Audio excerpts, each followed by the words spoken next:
പ്രവർത്തകനെയും പ്രശാന്ത് കൂടി ചേരുന്നുണ്ട്. ശ്രീ പ്രശാന്ത്, നാളെ അറിയാം എന്തായാലും അവകാശവാദങ്ങളൊക്കെ ഇരു മുന്നണികൾക്കുമുണ്ട്. പക്ഷേ ബീഹാറിലേക്ക് നോക്കുമ്പോൾ കഴിഞ്ഞ തെരഞ്ഞെടുപ്പ് പോലെയൊന്നുമല്ല, പല മാറ്റങ്ങളുമുണ്ട്. സർക്കാരിനെതിരായിട്ടുള്ള വികാരം അവിടെ വലിയ രീതിയിൽ മഹാസഖ്യത്തിന് ഉയർത്തിക്കാണിക്കാൻ സാധിച്ചിട്ടുണ്ട്. അതിനപ്പുറത്തേക്കുള്ള പ്രവർത്തനവും കോൺഗ്രസിന്റെ ഭാഗത്തു നിന്നായാലും ഇത്തവണ അവിടെ ഉണ്ടായിട്ടുണ്ട്. അപ്പൊ പതിവ് രീതി ആയിരിക്കില്ല എങ്കിൽ പോലും ഇപ്പോൾ എക്സിറ്റ് പോൾ പ്രവചനങ്ങൾ ഫലങ്ങളൊക്കെ പരിശോധിക്കുമ്പോൾ പോലും NDAക്കൊപ്പമാണെങ്കിലും ചെറിയ മാറ്റം ഉണ്ടാകാനുള്ള സാധ്യത അങ്ങനെയാണോ താങ്കൾ വിലയിരുത്തുന്നത് ബീഹാറിലെ ഇത്തവണത്തെ തെരഞ്ഞെടുപ്പിനെ?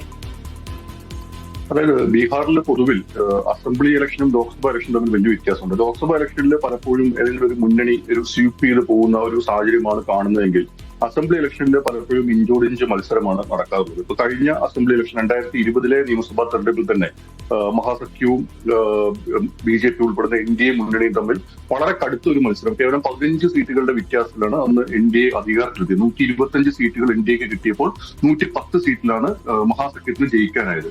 അതിൽ നിരവധി സീറ്റുകളിൽ വളരെ നേരിയ വോട്ടുകൾക്കാണ് ആ ഇലക്ഷനിൽ മഹാസഖ്യം തോറ്റുപോയത്. രണ്ട് മുന്നണികൾ തമ്മിലുള്ള വോട്ട് വ്യത്യാസം എന്ന് പറയുന്നത് കേവലം 0.3% മാത്രമായിരുന്നു. അതായത് NDAക്ക് മഹാസഖ്യത്തിന് കിട്ടിയതിനേക്കാൾ 11,000 വോട്ട് മാത്രമാണ് NDAക്ക് ആ ഇലക്ഷനിൽ കൂടുതലായി കിട്ടിയത്. അത്രയ്ക്ക് കടുത്ത ഒരു മത്സരമാണ് കഴിഞ്ഞ ഇലക്ഷനിൽ കണ്ടത്. അത് പക്ഷേ കഴിഞ്ഞ ഇലക്ഷനിൽ മഹാസഖ്യത്തിന് മുൻതൂക്കം പൊതുവെ പ്രവചിക്കപ്പെട്ടിരുന്നെങ്കിലും അത് അട്ടിമറിച്ചാണ് NDA അന്ന് അധികാരത്തിൽ വന്നത്. ഇത്തവണ നമ്മൾ എക്സിറ്റ് പോളുകൾ നോക്കുമ്പോൾ ഏതാണ്ട് എക്സിറ്റ് പോളുകളും NDAക്ക് വലിയ വിജയസാധ്യത പ്രഖ്യാപിക്കപ്പെടുന്നുണ്ട്. പക്ഷേ താഴെത്തട്ടിൽ അവിടെ തെരഞ്ഞെടുപ്പ് റിപ്പോർട്ട് ചെയ്യാൻ പോയ മാധ്യമപ്രവർത്തകരുടെയും മറ്റും അഭിപ്രായ പ്രകാരം നല്ല മത്സരമാണ് ഇത്തവണയും ബീഹാറിൽ നടക്കുന്നതെന്നാണ് നമുക്ക് മനസ്സിലാക്കാൻ ആവുന്നത്.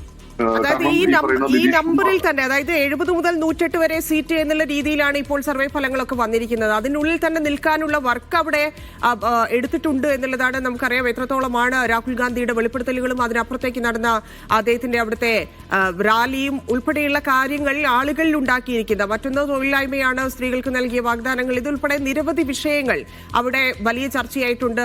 സുപ്രീം കോടതി വരെ എത്തിയ കേസ് മുന്നിൽ നിൽക്കുന്നുണ്ട്. 65 ലക്ഷത്തോളം ആളുകളെ ആദ്യഘട്ടത്തിൽ പുറത്താക്കിയ സാഹചര്യമുണ്ട്. ഇതൊക്കെ വോട്ടർമാരെ സ്വാധീനിക്കാനുള്ളൊരു സാഹചര്യം, ഇല്ലെങ്കിൽ മാറ്റി ചിന്തിക്കാം എന്നുള്ളൊരു സാഹചര്യം ഉണ്ടാക്കുമോ? അങ്ങനെയെങ്കിൽ ഈ 108ലേക്കെങ്കിലും എത്താനുള്ള സാധ്യത കാണുന്നുണ്ടോ മഹാസഖ്യത്തിന്? ഞാൻ അതിലേക്ക് തന്നെയാണ് വരുന്നത്.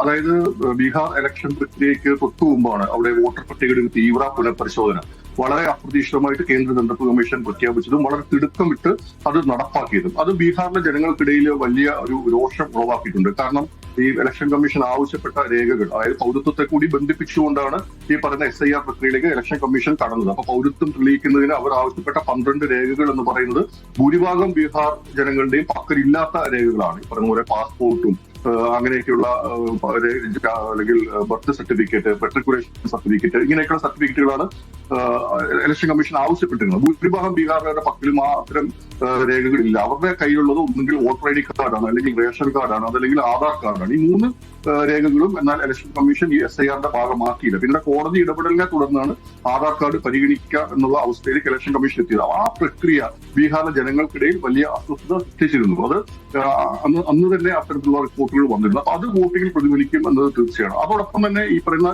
NDA ഭരണം അല്ലെങ്കിൽ നിതീഷ് കുമാറിന്റെ ഭരണം കഴിഞ്ഞ 15 വർഷമായി അവിടെ തുടരുകയാണ്. ആ 15 വർഷം NDA അതിൽ ദീർഘനാൾ കേന്ദ്രത്തിൽ BJPയും ബീഹാറിൽ NDAയും എന്ന നിലയിൽ അവർ അവകാശപ്പെടുന്ന ഇരട്ട എഞ്ചിൻ സർക്കാരായിരുന്നു. എന്നിട്ട് പോലും അവിടുത്തെ അടിസ്ഥാന സൗകര്യങ്ങളിൽ ഈ പറഞ്ഞ വികസനമില്ലായ്മ ഇപ്പോഴും തുടരുകയാണ്. പ്രത്യേകിച്ച് ആരോഗ്യ വിദ്യാഭ്യാസ മേഖലകളിൽ ഇപ്പോഴും തീർത്തും ദുർബലമായ അല്ലെങ്കിൽ പിന്നോക്കം ചെന്ന അവസ്ഥയിലാണ് ബീഹാർ ഉള്ളത്. അതോടൊപ്പം തന്നെയാണ് തൊഴിലില്ലായ്മ മറ്റൊരു ഗുരുതരമായ വിഷയമാണ്. പ്രത്യേകിച്ച് ചെറുപ്പക്കാർക്കിടയിൽ നമുക്കറിയാം ഈ അഗ്നിവീർ പോലുള്ള പദ്ധതികളുമായി കേന്ദ്രം എത്തിയപ്പോൾ ഏറ്റവും വലിയ പ്രതിഷേധവും പ്രക്ഷോഭവും നടന്ന സംസ്ഥാനങ്ങളിൽ ഒന്ന് ബീഹാറായിരുന്നു. വലിയ തോതിൽ യുവാക്കളെന്ന് ആ പദ്ധതിക്കെതിരായി മറ്റൊരു രംഗത്തിറങ്ങി. അപ്പൊ ബീഹാറിലെ ആ ഒരു തൊഴിലില്ലായ്മ എത്രമാത്രം രൂക്ഷമാണെന്ള്ള ഒരു തെളിവായിരുന്നു. അപ്പം ഇപ്പോൾ ആ തൊഴിലില്ലായ്മയ്ക്ക് ഒരു പരിഹാരം കാണാൻ താങ്കളിലേക്ക് വരാം.